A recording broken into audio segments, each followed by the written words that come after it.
విప్లవాలు, సాయుధ పోరాటాలు తెలుగు నేలకు కొత్త కాదు. నాగలి పట్టే రైతన్న తుపాకీ పట్టాలంటూ 60 ఏళ్ల క్రితం మొదలైన తెలంగాణ రైతాంగ సాయుధ పోరాటం ఆగిపోయినా చారు మజందారు పిలుపునందుకుని తిరిగి అటు శ్రీకాకుళంలో ఇటు తెలంగాణలో మళ్లీ ఉద్యమాలు చెలరేగాయి. నిండు యవ్వన ప్రాయంలో ఈ ఉద్యమాల్లో దూకి గత 3.5 దశాబ్దాల్లో నేలకొరిగిన యువత 4000 పైచిలుకన్నది ఒక అంచనా. కేవలం 20ల సగటు వయసులో సమాజానికి చోదక శక్తి కావలసిన యువతను నష్టపోవటం ఆ సమాజానికే ఒక నష్టం అయితే, వారిని కన్న తల్లులకు అది తీరని గర్భశోకం. రాజకీయాలు తెలియకపోయినా రహస్య జీవితంలో కన్నబిడ్డ భద్రత కోసం ఆరాటం, వాళ్ల ఆచూకీ కోసం నిర్బంధం ఒకేసారి అనుభవించే తల్లులకు వారి మరణ వార్త అసనిపాతం.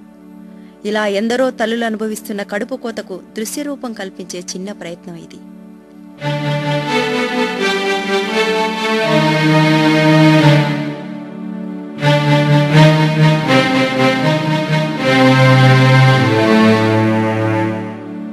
ఆ తల్లిని నేను చూడలేదు, కాని ఆ చూపుడు వేలు నన్నే వేలెత్తి చూపుతున్నది. కొన్ని చోట్ల ఆ పిల్లల్ని నేను చూడలేదు, ఆ తల్లి కన్నీళ్లు మాత్రం నన్ను వెన్నాడుతున్నాయి. ఆమె ఒడిలోంచి రాలిపోయిన పువ్వుల్ని, వికసించి వికసించని రేకుల చూపుల్ని, చెరగని చిరునవ్వుల పరాగాన్ని ఏ మట్టిలో ఏరుకుమ్మనను ఆ తల్లిని. ఇంకా ఆకృతి పొందకముందే ఆ పిండం ఆఖరి ఆమె తీర్చింది. ఊపిరి ఆమె పోసింది, తన కలల రూపాన్ని ఇచ్చింది. ఆ శిశువు తొలికేకను లోకంలో ఆమె మొదట విన్నది. ఇవాళ ఏ అజ్ఞాతంలో ఆ శిశువు ఆఖరి ఆక్రందన చేసిందో కలచెదిరిన మమకారం తప్ప కబురు లేదు. ఆ తల్లి పురుడు నొప్పుల బాధ అర్థమైతే తప్ప ఇవాళ ఆ తల్లి ఆక్రోశము అర్థం కాదు. ఆమె ఒక తల్లి. ఆమె తొలిచూలను పోగొట్టుకున్న శశిరేఖ కావచ్చు, కొడుకు జ్ఞాపకాన్ని రహస్యంగా నోముకొండలో దాచుకున్న ఒగ్గవ్వ కావచ్చు, ఉన్న ఒక్క కొడుకుని పోగొట్టుకుని వేలాది మందిలో బిడ్డను చూసుకునే లచ్చవ్వ కావచ్చు, ఉన్న ఒక్క ఆధారాన్ని ఉద్యమం మింగిందని ఆగ్రహించే పూలమ్మ కావచ్చు, ఇంతకాలం ఉండి బతికే రోజులు వస్తే బిడ్డలేకపోయిందని దుఃఖించే వేదమ్మ కావచ్చు, బతికుంటే నా బిడ్డ ఇంకెంత గొప్పవాడయ్యేవాడో అనుకునే అనసూయమ్మ కావచ్చు, డాక్టరీ చదువుతానని పోయిన బిడ్డ శవం కూడా ఇంటికెందుకు రాలేదో అర్థం కాని మహాలక్ష్మి కావచ్చు. ఇక్కడ తల్లి సర్వనామం, బిడ్డ ఒక సర్వనామం. జ్ఞాపకమే ఇప్పుడు తల్లుల సర్వస్వం. విజయపాలు నాకు తొలసూరు కొడుకు. నాకు తొలసూరు కొడుకు అయితే మా చిన్న తమ్ముడు 35 ఏళ్ళు ఉన్నాడు. కాబట్టి మా అమ్మమ్మ విజయపాలను సాది నాకు 4 సంవత్సరాలకి ఇచ్చింది, బడికి పంపించుకోమని ఇచ్చింది. చదువుకుంటే మాకు చాలా ఇబ్బటి డబ్బుకు 10 వరకైనా కష్టం ఉండదు అనుకోండి. 10 తులాల బంగారం ఉండేది, అప్పుడు తులం ఇప్పుడు తులం అమ్ముతుండేది, ఇచ్చేది. వ్యవసాయం చేసేటోళ్ళు చక్కగా చేయవా, వాడు మనుషులే కరెక్ట్. ఈ మనిషి వాడు అవును చాలా తెలివైన కొడుకు. అందుకొరకే ఇట్లా నచ్చలేదు కదా పోలీసు వాళ్ళకు. అది ఎప్పుడైనా అంత చిన్న పిల్లగా నడుస్తుంది కూడా చాలా మంచి గుణాలు. చిన్నప్పుడు మా ఊరికనే కింద పడుతుండే, కాగితం చేతుల పుస్తకం పట్టుకుంటే కింద తోలుకాల పిల్ల అంటుంటుంది. అట్లది ఎట్లా పోయి ఎట్లా అడవిలోకి పోయి ఎట్లా టుపాకులు పట్టుకోవాలి.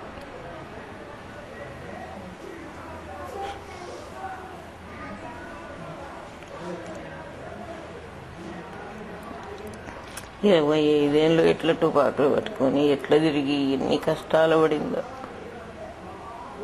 ఆమె కష్టాలే ఎక్కువమ్మా, సుఖం అనేది లేదు. అడవిలో ఎన్ని పస్తులు ఉన్నదో, మంది ఇండ్లలో తినింటుందో. 25 ఏళ్ళు ఎవరు పెట్టింటారో ఏం కదా నాయమ్మ. వాళ్ళ నాయన ఇంత పెద్ద ఆఫీసర్ని పెట్టుకొని వాళ్ళకి ఇంట్లో ఉండనీక లేకపోయమ్మా, అడవి లేకపోయా. కష్టాలు కష్టాలు. పిల్ల అందరినాటి పిల్ల కాదమ్మా, కుటుంబం పోయించేది పని కూలీ నాలుకెళ్ళి. చాలా బలమైన పిల్లలకి ఏంటంటే అప్పుడు చిన్న పిల్లలు తండ్రి ఒకటి జడ్డు ఉన్నట్టుడు పోతాకరం చేయలేకపోతే పిల్ల వెళ్ళి కూలిని అలిసేసి ఇంటికి పోయించింది. హడిమీలకు తీసుకుపోయారు నన్ను అన్నలు వచ్చి. తీసుకుపోతే పోయినా, నా కొడుకును చూసుకున్నా. నా కొడుకును వస్తావా కొడుకు అంటే ఇంకా 2 నెలలు అయితే వస్తామ్మా అన్నాడు. వాళ్ళు తినేది ఏమి తిండి? ఎర్రటి నీళ్ళు, ఎర్ర నీళ్ళు ఒక్క కిస్తి పెట్టి ఒక గిన్నె పెట్టి కాగబెట్టుకున్నారు. ఆ గిన్నెల నీళ్ళు వడబోసుకున్నారు, బట్టేస్తే ఎర్రగా వెళ్ళినాయి. ఆ ఎర్రటి నీళ్ళు మనిషి సీసాలు పోసుకున్నారు ఆ కొడుకులు. ఒక్క అడ్డడన్నీ ఏంటి ఏరియన్కి పలుకులు తెచ్చిండ్రు. ఏరియన్ పలుకులు తెచ్చి గుడాలు వేసుకున్నారు. గుడాలు వేసుకుంటే ఆ గుడాలు వేసుకున్నాక అమ్మ మాకు మనిషిని పెట్టమన్నారు నన్ను. వాళ్ళు 50 మంది ఒక కుటుంబం వాళ్ళది మనిషిని పెట్టారు.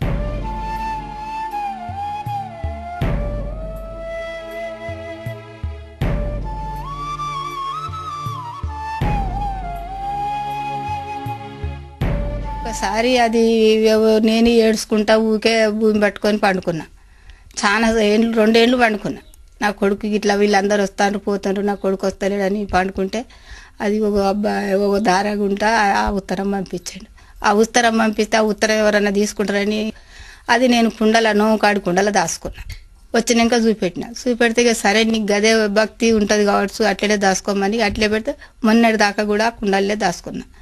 ఆ వేరే ఒక ఫోటోని ఏం చేసినా ఎవరు వచ్చి పోలీసు వాళ్ళు బెదిరించుడు అడ్డు పెట్టిండ్రు, తిట్టుడు, లొల్లి పెట్టుడు, ఎట్లా కన్నావు అట్లా కన్నావు అని మస్తు లొల్లి పెట్టిండ్రు. లొల్లి పెట్టినా కానీ ఇక నేనేం అనలేకపోయేది. ఇక ఒక్క ఫోటో మాత్రం ఆ ఫ్యాస్ ఫోటో దాచుకొని గాబులో పెట్టుకొని అన్ని జొన్నలు ఇవి ఒకటి అవి ఒకటి వేసి కవర్లో పెట్టి ఇస్తారు కప్పి పెట్టుకున్నా. ఇక గదే ఒక ఫోటో నా కొడుకుది ఉంచుకున్నా. ఆ ఫోటోని ఇదివరకు దాకా పువ్వుల్లో పెట్టి సాదుకున్నట్టు చేసిన.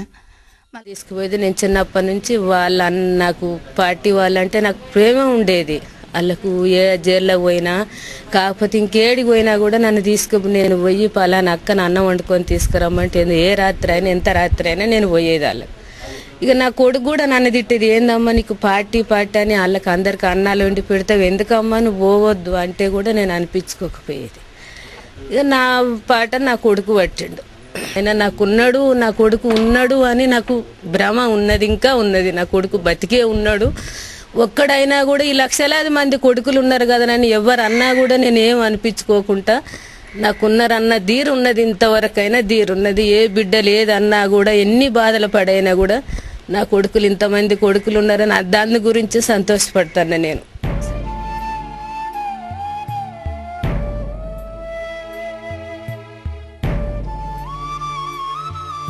ఎప్పుడు కూడా నా డబ్బు ఇది నేను దాచుకోవాలి అన్న ప్రసక్తి లేదా పిల్లకి అసలు. ఈ ఒక పని మనిషి ఉందా అనుకోండి, ఆ పని మనిషికి వేరే కంచాలో పెడితే తను ఊరుకునేది కాదు. మమ్మీ నువ్వు ఏర్భావంగా చూస్తున్నావు వాళ్ళని, అవన్నీ ఇడిచిపెట్టుకోవాలి, అవన్నీ ఇడిచిపెట్టుకుంటేనే నేను ఇక్కడ నీ దగ్గర ఉంటాను. ఇది ఎప్పుడు కూడా పార్టీలోకి వెళ్ళిన తర్వాత రావటం లేదు. ఎప్పుడో ఒకసారి ఎప్పుడో కూడా నన్ను మమ్మల్ని పిలిపించుకుని నాన్నగారిని నన్ను పిలిపించుకుని చూసింది అంతే. ఎప్పుడు కూడా తను ఇలా వెళ్తున్నానని కానీ ఇలా చేస్తున్నానని కానీ అది ఏం చేస్తుందో కూడా మాకు తెలియదమ్మా. చచ్చిపోయిన తర్వాత ఇవన్నీ తెలిసింది. ఆ చచ్చిపోయాక కూడా మన మనిషి కాదని అనుకున్నాం, కానీ ఈ పిల్లని ఎవరికీ తెలియదు అసలు. నా కొడుకు ప్రేమ గల్లోడు, చాలా ప్రేమ. నాయన ఎంత ప్రేమ అంటే అంత ప్రేమ, ఎంత చాలా ప్రేమ అంటే చాలా ప్రేమ. నా తదిమ కొడుకులకు అంత లేదు, ఈ కొడుకు బాగా ప్రేమ ఉండే నాయన.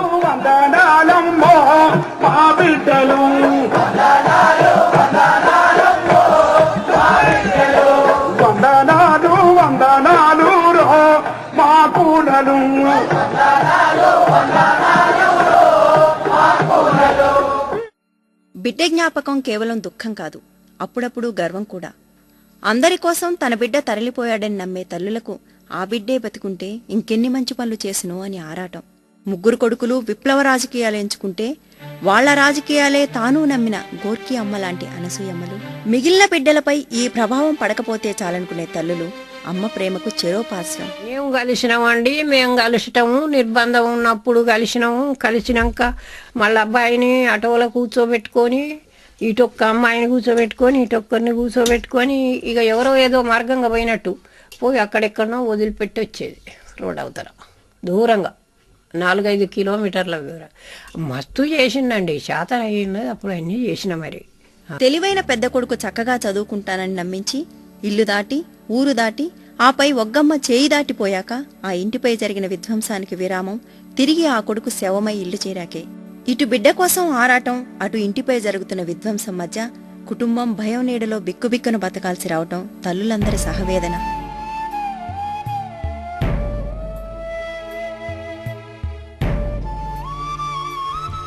ఇక మమ్మల్ని సాగకముందు నా కొడుకులో బెదిరించేది, ఆ కొడుకు కొట్టిపోయిండ్రు. ముసలాయనని బెదిరించేది, గిన్నె పండేది. మేము తలుపులు దిబ్బ గుద్దేది, గుద్దితే తీసేది. తీసినాక ఒకనాడు నా కొడుకుని సతం కొట్టిపోయిండ్రు, పట్టుకపోతే మేము వానెంబడి పోతా అంటే మమ్మల్ని ఎల్లగొట్టిండ్రు, ఎల్లగొట్టిపోయిండ్రు. ఈ శపం వచ్చేదాకా ఇక్కడ వచ్చిండ్రు, అక్కడ వచ్చిండ్రు. సంక్రాంతి పండుగకి వచ్చిండ్రు. నాది ఈ కొడుకును పట్టుకపోయిండ్రు, నా అవస్థలో పెట్టిండ్రు. ఇంకొక చిన్న అబ్బాయిని కూడా కొట్టిండ్రు. నాకు కాలు ఇరిగింది. నాయన నా కొడుకు ఒక్కడు, పిల్లలు ఉన్నారంటే పిల్లలు లేరు గిల్లలు లేరని నన్ను నూకేసిండు. నా మా అమ్మ నూకేయకని మా కొడుకు అన్నాడు. అన్నా కానీ ఇక నువ్వు నడవని ఒక 3 పుస్తకాలు మాత్రం నా కొడుకు దార దొరికినాయి. చదువుకుంటా పక్కన పెట్టుకొని పండుకున్నాడు. మాకు అవి తెచ్చుకునేది మాకు తెలియదు. ఇటు అటు ఇక మనుషులను గిరాయించిండ్రు, ఇల్లంతా గిరాయించుకున్నారు. నా కొడుకును పట్టుకొని పోతా అంటే లొల్లి పెట్టుకుంటా మేము ఆఫీస్ దాకా పోయినాం. పోతే మా ముసలమ్మ నూకేసిండ్రు. లంజముడలలో మా వెనక లొల్లి పెట్టుకుంటారు, మీరు అని నూకేస్తే మడుగుల పడ్డది.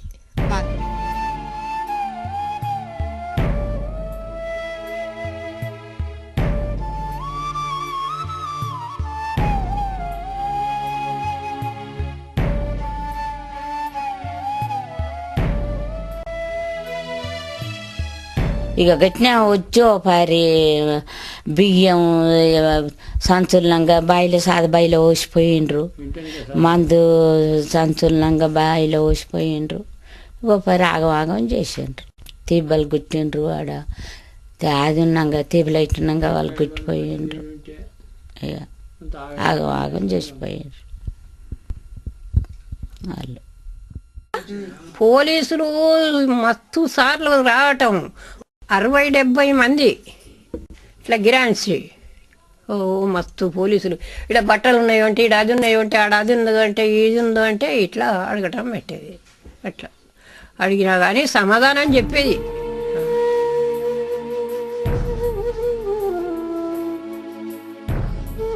బంధం అనేది నిజానికి ఒక్కొక్క దశలో ఒక్కొక్క రూపంలో జరిగింది. ఒక కాలం అంతా కూడా ఏమిటంటే ఇళ్ళు కూలగొట్టే పనికి పూనుకున్నారు.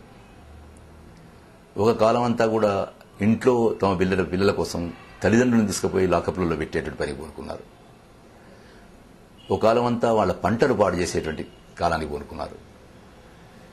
ఒక సమయం అంతా ఇంట్లోకి వచ్చి ఇంట్లో ఉండేటువంటి వంట పాత్రలలో, ఇంట్లో ఉండేటువంటి ధాన్యములో, ఇంట్లో ఉండేటువంటి వస్తువులన్నిట్లలో కూడా కిరోసిన్ పోసి కానీ ఏదైనా ఆయిల్ పోసి కానీ అవన్నీ ధ్వంసం చేసే పనికి పూనుకున్నాడు. ఈ పంటలను ధ్వంసం చేయడం, పశువులను ధ్వంసం చేయడం, ఇళ్లను ధ్వంసం చేయడం, తల్లిదండ్రులను తీసుకుపోయి లాకప్లో పెట్టడం, పిల్లల కోసం తల్లిదండ్రులను కొట్టినటువంటి చంపినటువంటి ఉదంతాలు కూడా ఉన్న రూపంలో నిర్బంధాలు ప్రారంభమయ్యాయి. ఇంకా పట్టుకపోయిన తర్వాత పోలీస్ స్టేషన్లలో 3rd డిగ్రీ మెథడ్స్ అమలు చేసేటువంటివి అయితే నిజానికి హైదరాబాద్కే గోలీ కిలావంగా అనేటువంటిది దేశవ్యాప్తంగా ప్రచారమైనటువంటిది. తన కొడుకే పెద్ద నాయకుడై ఎందరినో కూడగడుతున్నాడని తెలియని అమాయకపు అమ్మ రామక్క. ఇంటికి రా తండ్రి అని కాళ్లు పట్టుకుని ఏడ్చిన రామక్క వంటి తల్లుల ఆశ ఒక్కటే, కళ్ళెదుట ఉంటే క్షేమంగా ఉంటారని. అది లొంగుబాట, వెనకడుగా, తల్లి ప్రేమ. ఇది తల్లి బిడ్డల బంధంలో విషమ పరీక్ష. వాళ్ళతో సోఫా చేసుకుంటా, వాళ్ళని తీసుకొచ్చుకుంటా, అన్నం పెట్టుకుంటా చూస్తే వాళ్ళతోటే ఉంటాడు కదా అనుకున్నాం. తినేది తాగేది వాళ్ళతోటే వెళ్ళిపోయి మీ అమ్మ ఎడుతుంది, మీ నాయన ఎడుతుందని ఎవరన్నా చెప్తే వచ్చి చూసి ఆడిపోతున్నా, ఎక్కడ పోతున్నా అని ఒకనాడు బాలన్నతోటి పంచాయతీ చేసిండు ముసలాయన.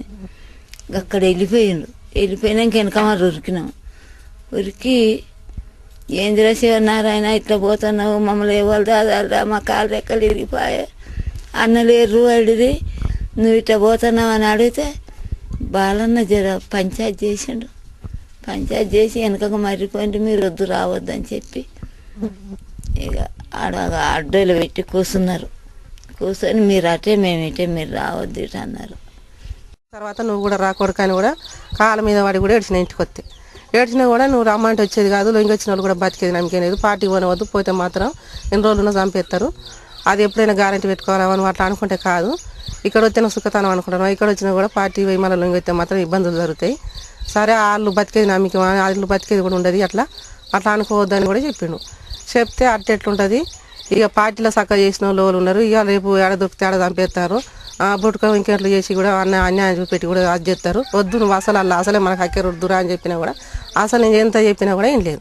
ఈయనకుంటే ఈయన పోతే అనుకున్నా సభ ఎక్కున్నా ఊకున్నాక 3 నెలల తర్వాత ఒక్కసారి మా ఇంటికి వచ్చాడు, 3 నెలల తర్వాత ఇక పేపర్లో పడేసారు. సరే నేను చాలా బాధపడి అమ్మ వచ్చి అని ఎన్నోసార్లు పిలిచినాను కానీ మరి నా మాట ఆలకించలేదమ్మ. ఆలకించకపోతే ఇక మరి రాలేదు, నేను ప్రజల గురించే పని చేస్తాను, మరి నేను రాను, మరి నాకు నీవు ఆశించుకు అనేసేమో పాప అనేసింది. రమ్మనంటే వస్తాను అందంటే నువ్వు పూర్తిగా మారిపోవాలి మమ్మీ, నువ్వు పనివాళ్ళని కూడా బాగా చూసుకుని ఎవరైనా సరే వాళ్ళ కులమే వీళ్ళ కులమో నానకో, నువ్వు మంచిగా మారినాడే నేను వస్తాను అంతే. అదే కదా సార్.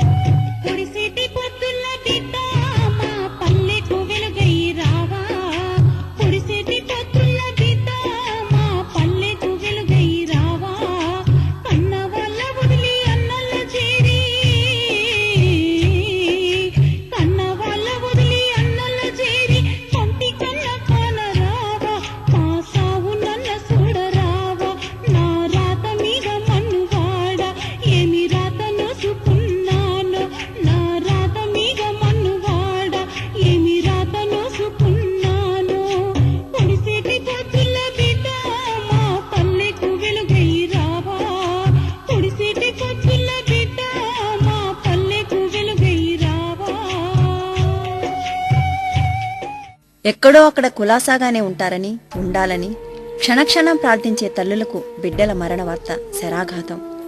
వార్త తెలిసినా శవం కూడా చూడలేని తల్లులు కొందరైతే, బిడ్డ సహచరులు కూడా తన బిడ్డలేనని నడుం బిగించిన తల్లులు ఇంకొందరు.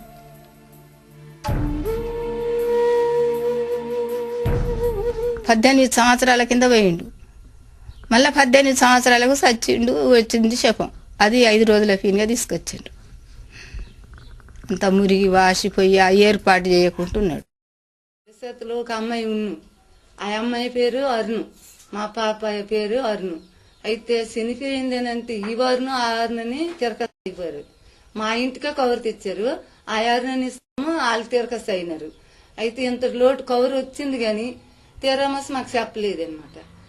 ఆ తర్వాత రోటం కనుక్కొని రోటం తెలుసుకొని అప్పుడు మా ఇంటికి చెప్పారు. చెప్పిన తర్వాత ఇక మా చాలా బాధపడినాము. జనాలు బాగా వచ్చి పిల్లకి జెండా ఎగరేసినారు, చాలా మట్టుకి బాగా బాధపడ్డారు పిల్లలు. ఎందుకంటే ఈ ఏరియాలో బాగా కష్టపడి పనిచేసి జనాలకి మెప్పించింది అనేసి చాలా బాధపడ్డారు జనాలు. మేము తల్లిదండ్రులు ఆచుకోకపోయినా కూడా జనాలు బాగా ఆచుకొని చుట్టుబాట్లు వచ్చిన జనాలకి ఏంటంటే భోజనాలు పెట్టి అవి అలా జెండా ఎగరేసి జనాలు వచ్చి సంతోషం పడి తల్లిదండ్రికి చూసి తల్లిదండ్రికి తేజ ఎక్కించి అరుణక్కల అమ్మ అరుణక్కల ఆమె అనేసి అప్పుడు చూసి అందరూ బాధపడ్డారు. మా గుణమ్మని మాత్రం పోలీసుల చేతిలో దొరికియాక స్వామి, గుండు తాకి చచ్చిపోయాయి కానీ గుణమ్మ వాళ్ళ చేతుల మటుకు పడకూడదు నా బిడ్డ అని అనుకుంటుంటే. ఎవరు ఆపుతారబ్బా, ఇది ఎవరు ఆపలేరా. ఇప్పుడు కొంచెం మంచి రోజులు ఉన్నప్పుడు నా అమ్మ లేకుండా ఇట్లా ఒకటే పోలీసులు వీళ్ళు నర్సలైట్లు చంపుతుంటే ప్రాణం కొట్టుకుంటుండే. ఎంత భయపడిందో ఆయమ్మ, ఏం కథనో. పోలీసులు వచ్చి పట్టుకుని కార్లు వేసుకొని పోయేటప్పుడు ఎంత భయపడిందో. పొయ్యి తీసుకుపోయి ఇంకా 2-3-4 గంటలు పెట్టుకొని కాల్చినారు అని చెప్తారు. కాల్చినారు కదమ్మా, ఏం చేయాలి. ఆయమ్మ మంచి రోజులు వచ్చినప్పుడే పాయ. అసలు తెలియదు కదా ఎవరికి కూడా, ఫోటోలు కూడా ఎవరో చెప్పలేదు, పోనీ వెళ్ళి చూసుకుందాం అన్నట్టుగా వీళ్ళు ప్రయాణం అమ్మంటే వీళ్ళు వస్తే నాకు చెప్పలేదు, పిల్లని చెప్పలేదు, నేను తట్టుకోలేను అలాగని చెప్పలేదు. ఎవరో పోయారంట, 6 పోయారంట, అందులో చూసుకోవాలి అక్కడికి వెళ్ళగా చెప్పారు కానీ ఇక్కడ కూడా చెప్పలేదు నాకు, ఇక్కడ కూడా చెప్పలే. అప్పుడేమో వెళ్తే ఇంకా నేను దండాలు పెట్టుకుంటూనే ఉన్నాను కదా, నా బిడ్డ కాదు అనుకుంటూనే వెళ్ళాను. అనుకుంటూ వెళ్తే ఆ జనంలో బాగా స్పష్టంగా అందరూ కూడా మాడిపోయారు కానీ పిల్ల బాగా మంచిగా నిద్రవుతున్నట్టే ఉంది, నిద్రవుతుంది. అక్కడ మాత్రం పోలీసులు చాలా ఇబ్బంది పెట్టారు, ఇవ్వలే. ఇంత జనం అందరూ కూడా కొట్లాడారు, బాగా కొట్లాడారు. ఇదిగో అదిగో అని పొట్టి మాస్టర్ అయిపోయినా సరే ఇవ్వలే, చాలా ఇబ్బంది పెట్టి. అలాగైతే 4 చాలా పెద్ద పెద్దోళ్ళు వచ్చారు, వచ్చి చాలా వాళ్ళతోటి గొడవలు పడి, ఆ పోలీసులతో గొడవలు పడి అన్నాడు. సాయంత్రం ఇచ్చారు, సాయంత్రం 4 గంటలకు ఇచ్చారు. చిట్టి పెట్టిందన్నారు, అమ్మ తీసుకొస్తా పీనుగని అని. నా పెద్ద కొడుకు, నా చిన్న కొడుకు, నా మరిది, నా మరిది కొడుకు, ఈ పటేలు వీళ్ళందరూ వెళ్ళి పీనుగని తీసుకొని వచ్చిండ్రు. వచ్చేటరికి 8 గంటల రాత్రి అయింది, 7 అయింది. 7 అయినాక ఏం చేసిండ్రంటే దానం చేయంటారు నన్ను రాత్రి. అయ్యో నేను దానం చేయను అని బరుపు తెప్పించిన 300 పెట్టి బరుపు వేసుకున్నా, బెల్ల పెట్టేసి బరుపు వేసుకున్నా, పొద్దుకి దానం చేసుకుంటా అని. అంటే దానం చేయాలి ఈ రాత్రి అంటే, చెయ్య బాబు నా పెనుడు చచ్చిపోయిండు, నా చేతిలో పైసలు లేవు, ఇప్పుడు చెయ్యం మేము, పొద్దుడు చేసుకుంటాం అంటే ఆసన పట్టిపోయింది. ఆసన పట్టిపోతే ఏందా, మేము పొద్దుడు చేసుకుంటాం కదా, ఏం కాదు కదా. లేదమ్మ గత్తరం మాకు తగిలితే మీకేం వస్తుంది, మాకే తలిగి మేము నష్టం అయిపోదాం కదా, మీరు దూరం ఉంటారు కదా, మీకేం అవసరం అని అట్లా ఒప్పుకోలేదు. దానం చేయాలన్నారు పోలీసులు, దానం చేయాలన్నారు. చెయ్యం సారు, ఇప్పుడు ఏమి లేవు, పైసలు లేవు నా చేతిలో, చెయ్యం అర్కిస్ అయినా చెయ్యం. కొందరు అంటారు కదా నీ కొడుకేనా అంటారు, నా కొడుకు అయితే ఏ కొడుకైంది అవుతమ్మా, నా ఇల్లు అయితే చేరిండు కదా, నా కొడుకైనా దానం చేస్తా, ఏ కొడుకైనా దానం చేస్తా నా ఇల్లు చేరినప్పుడు. బాలన్న సాగు గురించి కూడా నేనే పోయినాడికి, ఎవరు రావద్దని ధైర్యంగా ఎవరు వెళ్ళలే దగ్గరికి. నేను కూడా ఒక తల్లిలాగానే ఆయన చనిపోయినప్పుడు భార్యను ఆయనను తీసుకొచ్చి అసలు కట్టు బట్టలు కూడా ఒంటి మీద లేకుంటే రిక్షాలు అక్కడ చెట్లు కొట్టి, అక్కడ ఇల్లు కూడా లేదు ఆయనకు, ఇల్లు లేకుంటే అయ్యో కొడుక ఇట్లా వచ్చిందాని కానీ దబదబ పోయి ఆ చెట్లు కొట్టించి టెంట్ తెప్పించాను. టెంట్లు ఇచ్చిన వాళ్ళని కూడా ఎవరు ఇవ్వద్దు అంటే అది దొంగతనంగా ఎర్రబట్ట కప్పొద్దు అన్నారు. ఎందుకు కప్పొద్దు అని అన్నా అంటే, కప్పొద్దు అంటే ఇక చనిపోయినాక మళ్ళీ వచ్చి అయితే మళ్ళీ పార్టీలో అయితే తుపాకు అందుకోడు కదా అయ్యా, ఎందుకు ఈ చిత్రం అంతా మీకు ఇంట్లో ఎందుకు చేస్తాను అంటే, సరే నువ్వు నీ ఇష్టం అమ్మ అంటే అప్పుడే ఎర్రబట్ట తీసుకొచ్చి 4 మీటర్లు భార్యకు భర్తకు కప్పిన. కట్టుకునే బట్టలేమో మా పిల్లలే తీసుకుపోయి పుట్లు జింపి అలా భార్యకు దొడిగిచ్చిన జాకెట్, చీరే. ఇక తర్వాత పోయేటప్పుడు కూడా ఇక దానం అన్నీ మేము చేసినాం. ఇక నాకు కూడా కొడుకు లేడు కదా, నా కొడుకు జైలునే ఉన్నాడు కదా, ఈయన కూడా పెద్ద కొడుకే అని అనుకొని ఇక ఆయన దానం కూడా నేనే చేసి వచ్చాను. బిడ్డ రాజకీయాల్లో నమ్మకం ఉన్నా లేకున్నా బిడ్డ నమ్మకాల ప్రకారం స్తూపం కట్టాలన్న అమాయక విశ్వాసం చాలా కుటుంబాలది. స్తూపం కడితే కూలుస్తారన్న భయంతో ప్రతిమపై గోపురం కట్టినా దక్కించుకోలేకపోయిన దుఃఖం ఒక అమ్మది. విగ్రహమే చేయించుకొచ్చి గుడి కట్టించిండ్రు, అన్న పెట్టిండ్రు, పెట్టి పండుగలే చేసినాక కూలి చేసిపోయిండ్రు. మేము ఏదో మాకు కలిగినవి మా ఊర్లో ఇది మట్టమాడిసారు కాబట్టి ఈ అబ్బాయి అయిపోయినాడు, పేద తిథి భూములు లేవు, అమ్మకాడు ఏం లేదు. ఊరందరూ 50, 10, 5 వేసి మేము పిల్లడికి మాత్రం మనం తెత్తుమనేసి పడిదాల మీద అంత దూరం వెళ్ళి 50,000 రూపాయలు చందాలు వేసుకొని ఊర్లోని ఇచ్చి తెచ్చినారు. మా ఊర్లో ఇక్కడే పండించినాము, ఆ కార్యాల కథలు చేసినాము. ఇక స్వతార్థము మా పిల్లడికి నేను తోపమని కట్టుకుంటాను, లేకపోతే సుజనంలో ఒక తులసినాన్ని కట్టుకుంటాను అనుకున్నాను. నా సొంత జాగా అక్కడ ఉంటుంది, నా సొంత అర్థంతో నాకు తెలిసినటువంటి వాళ్ళు ఊర్లోని కూడా పేదోళ్ళు కట్టుకుంటారు అని తెలిసిన వాళ్ళు కూడా 10-5 ఇచ్చి తోపమూటి కట్టుకున్నాను మా సొంత అర్థమే. స్తూపం కడుతుండగా కూడా అయ్యేదాకా రోజుకి 20 మంది వస్తే లేబర్ వాళ్ళు భయపడు, ఏదాడ అమ్మాయిలు తట్ట ఇట్లా అందుకుంటానికి. ఆడ నేను నిలబడి మళ్ళీ నేనే పిల్లలు ఇచ్చి నిలబడితేనే నా టూపం అయింది, కానీ లేకుంటే కట్టనివ్వలేదు. గడికి వచ్చి ఈ జాగ నీదా, ఈ ఇల్లు నీదా అని ఇట్లా అడగటం. ఇది అందరూ గౌరవిస్తా అంటే నేను కూడా నా కొడుకు ఎప్పటికీ ఇక ఊరి మీద ఊళ్ళోకి వెళ్ళిపోయిన కాంచి చిన్నోళ్ళకైతే ఎవరికి తెలియదు, కొంచెం పెద్దోళ్ళకే తెలుసు భాస్కర్ అన్నది. ఇక అప్పటి నుంచి అందరూ కట్టుకుంటుండ్రు కదా అన్న ఆప్యాయత విన ఇక మా కొడుకు కట్టిస్తానంటే వద్దనలేక నేనే మా బుద్ధిపూరితంగా ఇంట్లో రవుతుండే ఇక కట్టుకున్నాం. ఓ వారి పెద్ద తుఫాన్ కట్టించను, అది కూలగొట్టిండ్రు. ఇక మళ్ళీ 6 నెలలకు కొని మళ్ళా కట్టించినాం. మళ్ళా కట్టిస్తే మళ్ళీ మళ్ళీ పేల్చేసిండ్రు.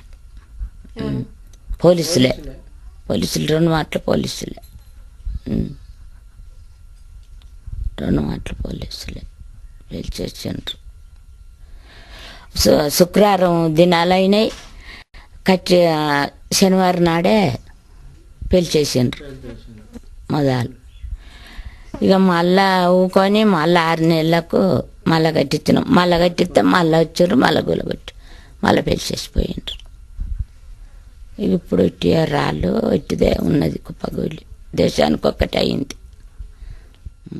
87లో ఈ స్తూపాలను కూల్చారు. ఇది చాలా చోట్ల అమలు చేశారు. నిజానికి కరీంనగర్ జిల్లా గూడూరులో అమలు చేశారు, ఇక్కడ అమలు చేశారు. కరీంనగర్ వరంగల్ జిల్లాలో చాలా చోట్ల పద్ధతి, వాళ్ళ స్తూపాలు కూలగొట్టే పద్ధతి ఎంత విచిత్రంగా అమలు చేశారంటే, ఈ స్తూప నిర్మాణానికి బండి కట్టి రాళ్ళు ఎవరు తెచ్చారో వాళ్ళతోటే బండి కట్టించి వాళ్ళతోటే రాళ్లు తీయించి బండిలో వేసుకోవడం, ఇసుక ఎవరు తెచ్చారో వాళ్ళతో ఇసుక తీయించడం, సున్నం ఎవరు తెచ్చారో వాళ్ళతో సున్నం తీయించడం, ఎవరు పనులు చేశారో వాళ్ళతోటే కూలగొట్టించడం, చివరికి ఆ ప్రాంతంలో ఉండేటువంటి స్త్రీలతోటి సానివి జల్లించడం, మొత్తం స్థూలాన్ని తీసేసి సానివి జల్లించి అక్కడ పోలీస్ కాపలా పెట్టడం.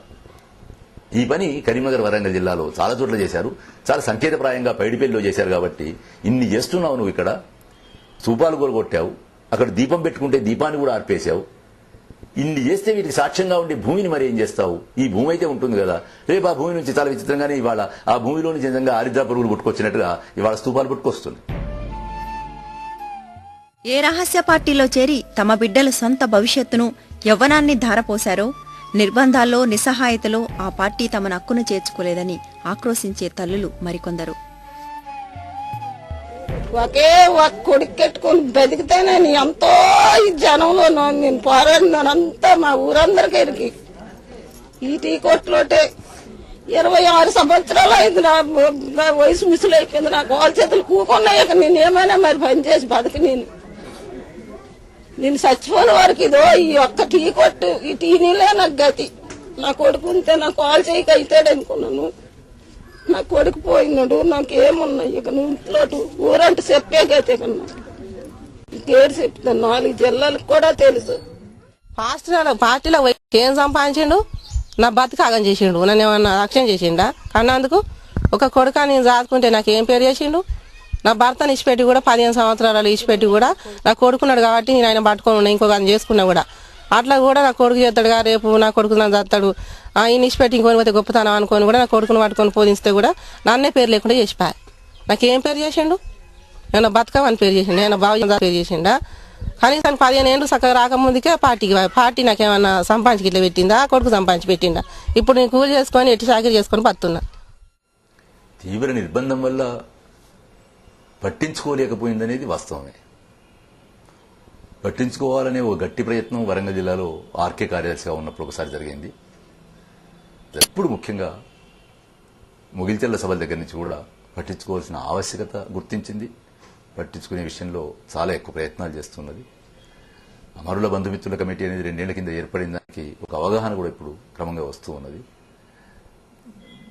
అయితే ఈ పట్టించుకోవడానికి కొన్ని మార్గదర్శక సూత్రాలు, పట్టించుకోవడం అంటే వాళ్ళ కాళ్ళ మీద వాళ్ళని నిలబడేట్టు చేయడం, వాళ్ళను విప్లవ రాజకీయాలతో పాటు ఉంచడం. విప్లవ రాజకీయాలతో పాటు అంటే చాలా విశాలమైన అర్థంలోనే సరే వాళ్ళను సామ్రాజ్యవాద భూస్వామ్య వ్యతిరేక శిబిరంలో ఉంచేట్టుగా చూడడం, చూసే క్రమంలో వాళ్ళ కాళ్ళ మీద వాళ్ళు నిలబడేట్టుగా, అంటే వాళ్ళు దైన్యానికో దానికో లోను కాకుండా స్థైర్యంతో నిలబడేటట్టు చేయడం అనే ప్రయత్నాలకు మార్గదర్శక సూత్రాలు రూపొందించడం జరుగుతున్నది. పట్టించుకోలేకపోయిందనే విషయం వాస్తవం.